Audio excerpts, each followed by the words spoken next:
Saludos, Isaac. Bienvenido a la unidad final de lo que sería el primer semestre. Ya con estas clases terminaríamos la materia. Esta es la última unidad, que es la parte de morfosintaxis. En los videos que vamos a ver, vamos a entender qué es morfosintaxis, primero que todo. Entonces, tranquilidad con eso. Es importante que tengas claro que este material no solo es para que lo veas en el momento en que lo indico en la agenda, sino que es para que lo repases en el momento en que sea necesario. ¿Okay? Entonces voy a pasar con la explicación, con un PowerPoint, ¿no? Y posteriormente vas a ir haciendo ejercicios, viendo los otros videos en medio, y la próxima semana sería solo repaso. Serían 2 semanas de clases y luego el examen. Ahí como viene en la agenda que tenés ahí. Voy a empezar con la explicación y cualquier duda que surja, ¿verdad? De primer contacto sería con la tutora, que espero que te pueda explicar bien todo lo que no entendás de este video. Y si cualquier cosa ahí me pones un mensaje. Ok, empecemos entonces con la presentación. Primero el análisis sintáctico. Vamos a ver. Ok.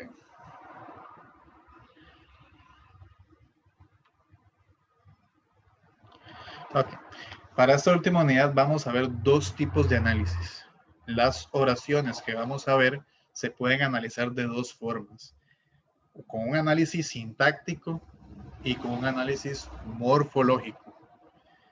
Entonces, lo primero que sería así muy importante sería diferenciar completamente estas palabras, ¿verdad? Entonces, primero definamos qué es el análisis sintáctico. Vamos a ver. La clase de español tiene dos partes, ¿verdad? La parte que es de literatura y la parte que es de lingüística. En la lingüística estudiamos la lengua española. La lengua española se puede estudiar de diferentes formas y a diferentes niveles. Entonces, se puede partir de estructuras muy pequeñitas, de cosas muy, muy pequeñas, hasta las cosas muy, muy grandes, de lo que serían los textos, ¿verdad? El español está hecho como con piezas de Lego. Es básicamente el mismo principio. Hay unidades más pequeñas para analizar, que no, el hecho de que sean pequeñas no significa que sean menos complejas, ¿verdad? Sino que llevan su grado de complejidad, aunque sean pequeñitas, y esas forman estructuras más grandes y esas forman otras cosas más grandes hasta llegar al texto completo, ¿verdad? Y más allá. Para definir qué es un sintagma, primero tenemos que repasar las cosas que hemos visto a través del año. La unidad más básica para estudiar el lenguaje es el fonema y el grafema, que serían los sonidos individuales. Sabemos que cuando estamos hablando emitimos sonidos, ¿verdad? Y que al escribir lo que estamos intentando hacer es representar esos sonidos que salen en nuestra voz, ¿verdad? En el papel. Entonces, en la clase de español muchas veces analizamos los sonidos de las palabras, ¿verdad? Los sonidos por aparte. Cómo suena una A, cómo suena una L, que es L, cómo suena una B, que es B, cómo suena una R, que suena R, entre muchas otras, ¿verdad? Y todas que están en el abecedario. Este es el estudio más básico y se empieza desde primer grado. Cuando aprendemos a escribir, básicamente el proceso más básico que hace el cerebro es relacionar un sonido con una letra, ¿verdad? Estos sonidos individuales por lo general no tienen un significado concreto, porque es una unidad muy, muy básica. Luego tenemos lo que son los morfemas.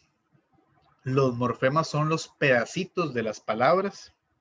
Esto lo vimos cuando vimos raíz, prefijo y sufijo. Vimos que cada una de las palabras yo las puedo desarmar e ir viendo como qué me quiere decir cada una de sus partes. Morfemas pueden ser semi, proto, palabra, a, it, i, on.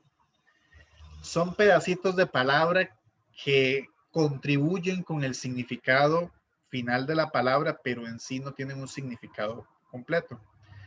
Entonces, si yo uno estos pedacitos, ¿verdad? Que se llaman morfemas, se forman palabras. La palabra palabra, valga la redundancia, sí es muchísimo más familiar para nosotros, ¿verdad? La palabra que ya tiene un significado por sí misma y está formada a su vez por morfemas que están formados a su vez de fonemas, ¿verdad?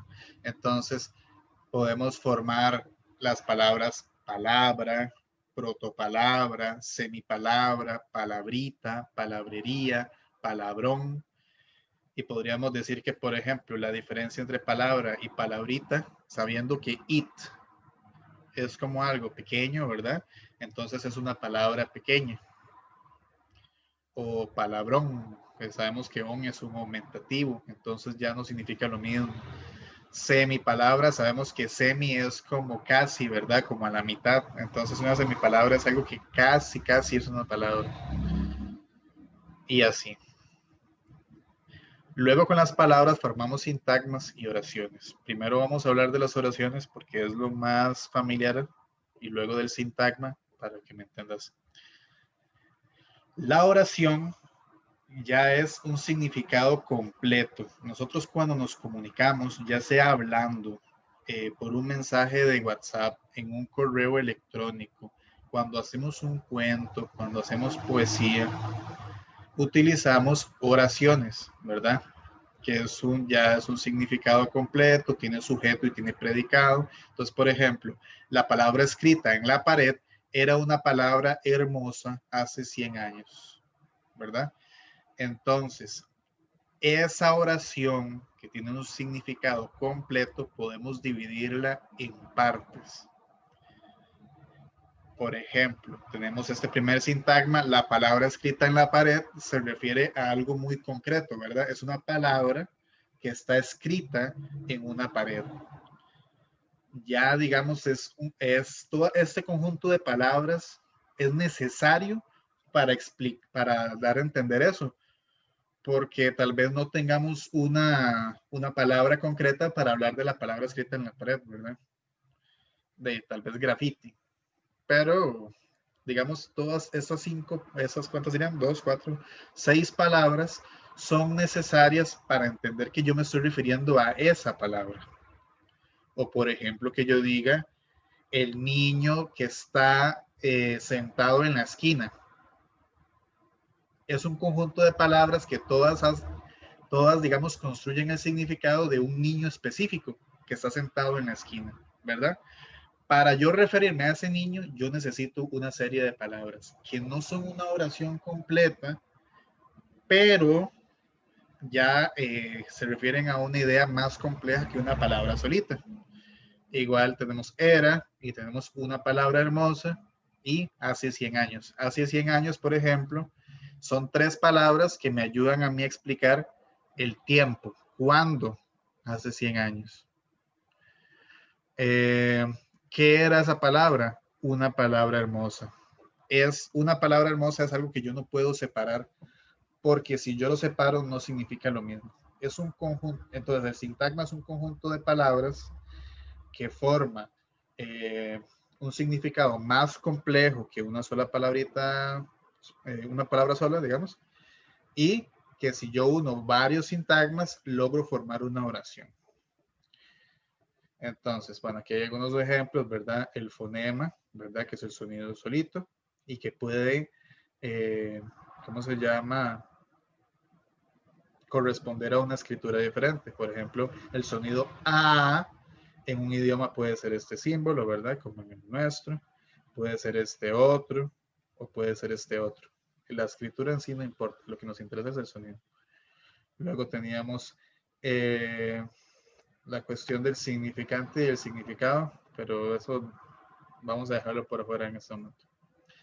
Ok, ahora, en cuarto grado, ¿cuáles sintagmas necesito yo conocer?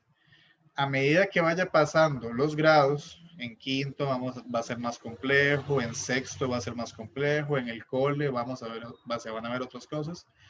En cuarto grado, lo que necesitamos es diferenciar el sujeto y el predicado. Aquí tenemos que aclarar algunas cosas que son algunas definiciones que a veces usan los niños de cuarto grado cuando vienen entrando a ver el tema, que al final los de ahí son como erróneas y que tienen que ver mucho con los ejercicios que nos ponían antes de cuarto grado. Entonces, primero que todo, el sujeto y el predicado pueden ser del tamaño que sea. Puede ser una palabra, pueden ser dos, pueden ser tres, pueden ser 5, 10, 20 palabras. El tamaño no tiene nada que ver. Después, el sujeto puede venir al principio, en el centro o al final de la palabra. No tiene nada que ver que sean las primeras palabras con que sea el sujeto. El sujeto puede estar donde sea y el predicado también. Entonces, cuando hacemos un análisis sintáctico es un trabajo mental que tiene que ver con entender qué es lo que me están diciendo. Yo no puedo simplemente subrayar unas palabras y decir que es el sujeto y ya, sino que en serio tengo que estar consciente de qué es lo que está pasando con esas palabras. Entonces, otra cosa importante, el sujeto no necesariamente es una persona, puede ser un objeto, puede ser una idea abstracta, puede ser un animal. El sujeto no tiene nada que ver con que sea una persona tampoco. Entonces, el sujeto es una persona, un objeto, un animal o una idea abstracta con sus respectivos atributos que realizan la acción o del cual se dice algo. Corresponde en persona y número con el verbo. Vamos a ir desmenuzando eso. Dice, el peludo perro Chimpandolfo Chimpandelfo ladra toda la noche. La pregunta es, ¿quién ladra toda la noche?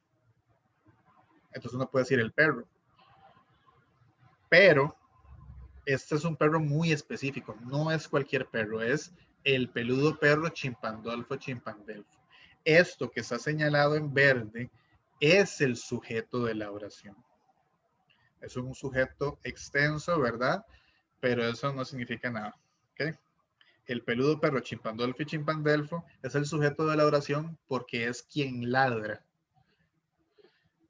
Siguiente ejemplo. Yo bailo. Esto es una oración muy sencilla, ¿verdad? Y a la cual yo le tengo que preguntar, ¿quién está bailando en la oración? ¿Quién está realizando la acción de bailar? Yo. Entonces, el sujeto en esta oración es yo. Ahora, el sujeto pueden ser varias personas. Dice, Memito, Pepito, Chimpandolfa, Anacleta y nosotros 4 jugamos. Ok, ¿quién es el sujeto? ¿Quiénes jugamos? ¿Quiénes realizan la acción de jugar? Memito, Pepito, Chimpandolfa, Anacleta y nosotros 4. Todo esto es el sujeto. En este caso es un sujeto más complejo, ¿verdad? Son varias personas.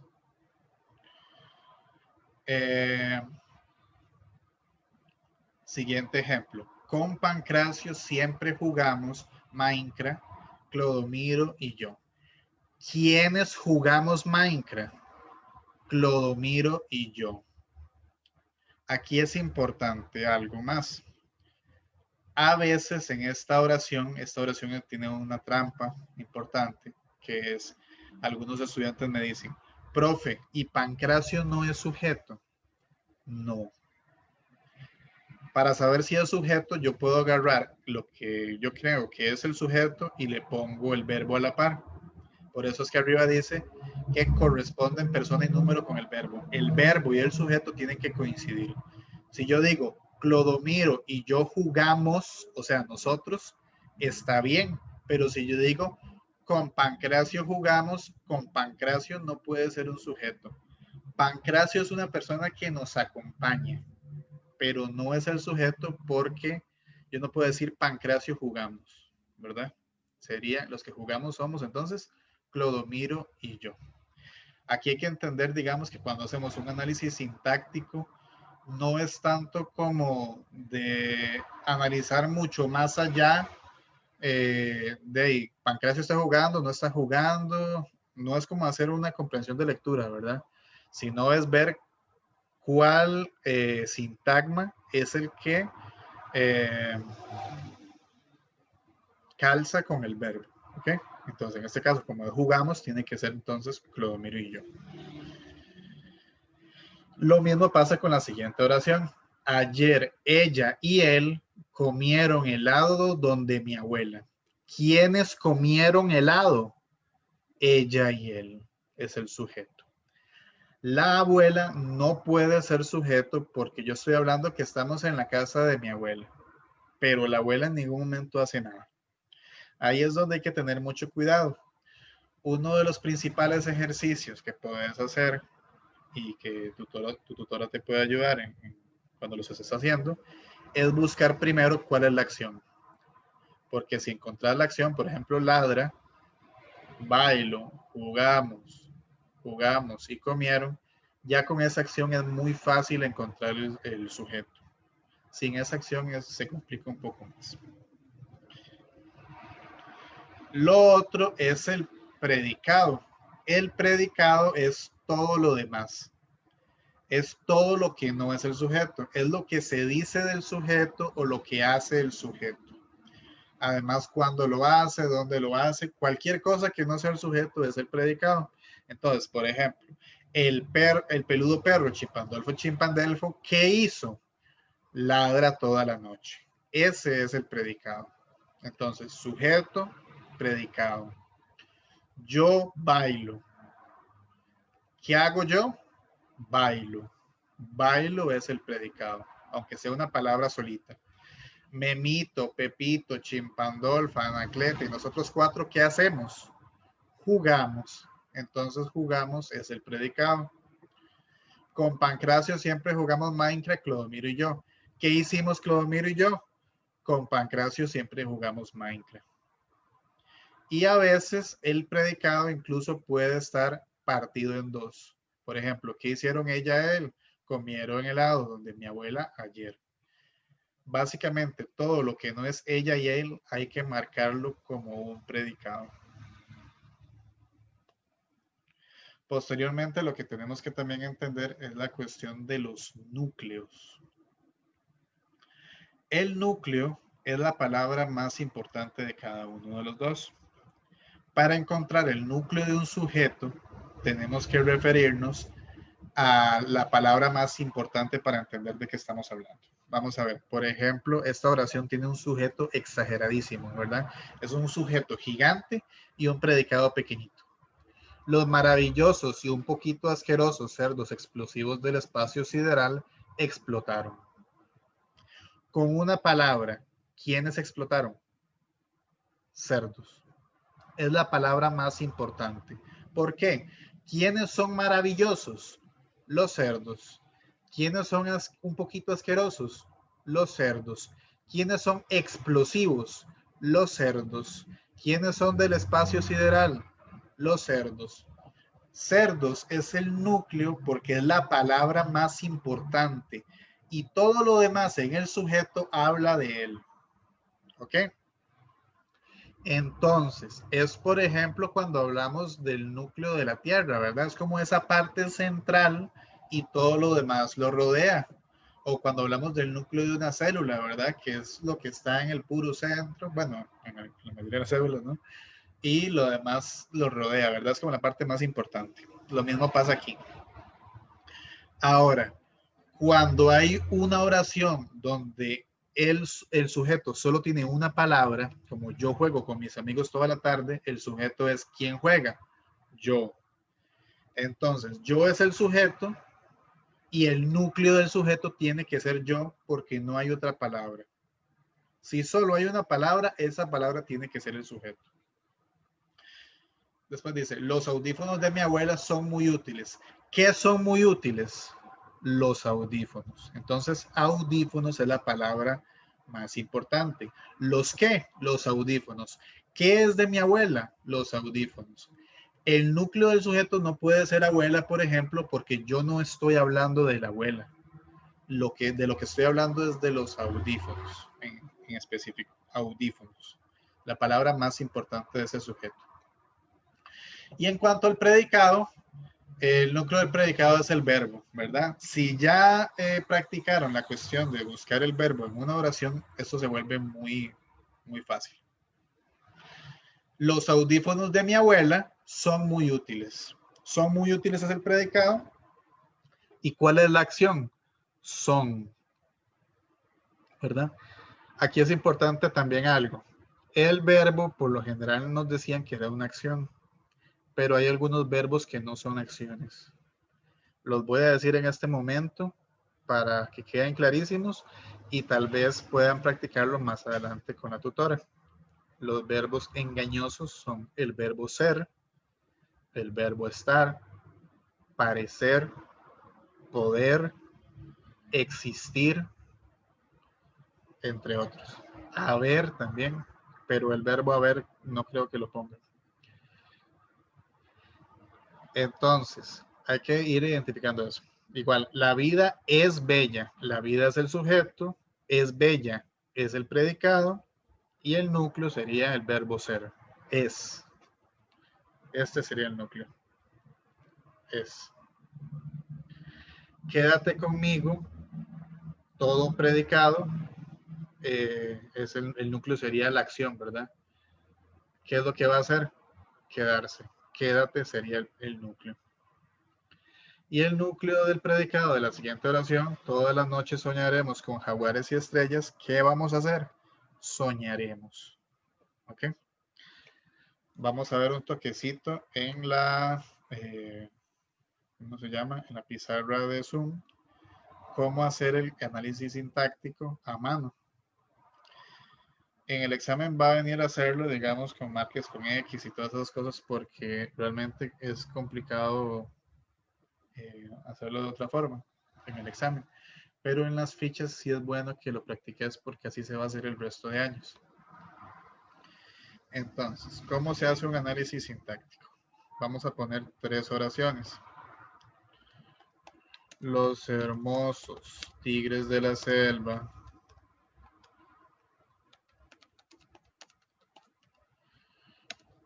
rugen desesperados. Es la primera oración. La segunda oración va a ser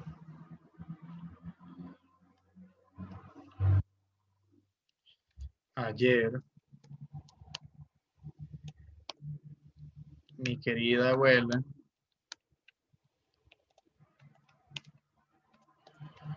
horneó unas galletas. Y la última oración sería, vamos a dejar un poquito más despacio.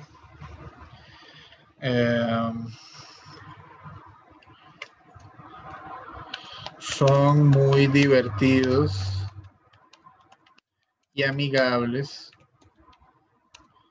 mis compañeros. Okay. Esas son las 3 oraciones que vamos a analizar de ejemplo. Yo voy a utilizar esto de aquí, esta herramienta de dibujar. Espero que me queden lo más bonito posible los dibujos. Y si no me quedan tan bonitos, ahí me disculparás. Entonces dice, los hermosos tigres de la selva rugen desesperados. Lo primero que tengo que pensar es cuál es la acción o cuál es el verbo. En este caso, ¿verdad? ¿Cuál sería el verbo? ¿Cuál es la acción? Rugen. Rugir. Entonces, ¿quiénes rugen? Para encontrar el sujeto pregunto, ¿quién al verbo? ¿Quiénes rugen? Ah, los que rugen son los hermosos tigres de la selva. Entonces, señalo esta parte y le pongo abajo sujeto, una S. Para encontrar el predicado lo puedes hacer con diferentes colores. Me parece que es una estrategia que te podría ayudar mucho. sería el resto de la oración, ¿verdad? La acción y todo lo demás. Rugen desesperados sería el predicado. Lo marcamos con una P. Y luego los núcleos los vamos a marcar. Yo los voy a marcar con verde. Ahí vos verás con qué marcas cada cosa. Los hermosos tigres de la selva. Yo estoy hablando específicamente de los tigres, ¿verdad? ¿Quiénes son hermosos? Los tigres. ¿Quiénes son de la selva? Los tigres. Entonces, el núcleo del sujeto es tigres. Y le pongo una N de núcleo. Rugen desesperados. ¿Qué es lo que están haciendo los tigres específicamente? Rugen. El verbo es rugen, entonces esto es el núcleo del predicado. Ahora, algo que es importantísimo de entender, y los chicos que por lo general entienden esto desde el principio son más exitosos posteriormente en este tema. Marcamos sujeto y predicado abajo y todo lo demás arriba, en este caso los núcleos. ¿Por qué? Porque si yo marco todo abajo se hace un colocho. Por ejemplo, hay chicos que marcan abajo sujeto, verbo, predicado y no se dan cuenta que el verbo es parte del predicado. Entonces, a la hora de hacer todo abajo o todo arriba, se les confunde mucho. Abajo todo tiene que estar marcado o con sujeto o con predicado. No puede sobrar nada. Y arriba solamente las palabras que sean núcleos. Esto es importantísimo. Parece algo tonto, pero es vital. Siguiente oración. Ayer mi querida abuela horneó unas galletas. ¿Quién? Entonces, primero que todo, busquemos la acción. ¿Cuál sería la acción? ¿Qué fue lo que se hizo? Se horneó. ¿Quién horneó? Ah, mi querida abuela. Entonces marcamos mi querida abuela por abajo, ¿verdad? Como ya hemos dicho, le ponemos una S de sujeto. Y todo lo demás es predicado. En este caso, como está esa palabra aquí sobrando, también se marca como predicado. El tiempo siempre es parte del predicado. ¿Significa que esta oración tiene dos predicados? No. Nada más significa que es un predicado partido a la mitad. Ok. Ahora vamos con los núcleos. Mi querida abuela, ¿qué es lo más importante aquí? La abuela. Es la parte más importante. ¿Quién es querida y quién es mía? La abuela. Eso es un núcleo. ¿Y qué fue lo que hizo la abuela para encontrar el núcleo del predicado? Horneó. Esto también es un núcleo. Así es como se marca un análisis sintáctico a mano. Último, para ya terminar este video. El sujeto de la siguiente oración. ¿Qué fue lo que se hizo en la otra oración? Ahí no hay una acción, sino que hay una descripción. ¿Quiénes son muy divertidos y amigables? ¿Quiénes? Ah, mis compañeros. Entonces, compañeros, mis compañeros, ¿verdad? Completo, lo marcaríamos como sujeto. Y el resto son muy divertidos y amigables, que es lo que se dice de mis compañeros, es el predicado. Ay, no lo estoy haciendo en verde, qué tonto. En rojo. Es el predicado. En este caso, el predicado está al principio, ¿verdad? Aquí abarcamos los tres casos que pueden haber en los ejercicios. Que el sujeto esté primero y el predicado esté al final. Que el predicado esté partido en dos y el sujeto esté en el medio. O que el predicado esté al principio y el sujeto está al final. El sujeto no se puede partir, nunca. El sujeto es solo uno. Ahí está. Ahora núcleos. ¿Qué es lo más importante de mis compañeros? De esas dos palabras, la más importante es compañeros porque es la que se refiere específicamente a las personas de las que estoy hablando. Núcleo. Y del predicado, engañosísimo, el verbo ser, son. ¿Mis compañeros qué son?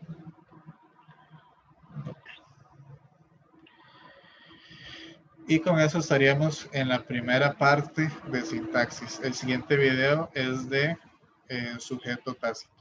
Entonces, nos vemos ahí.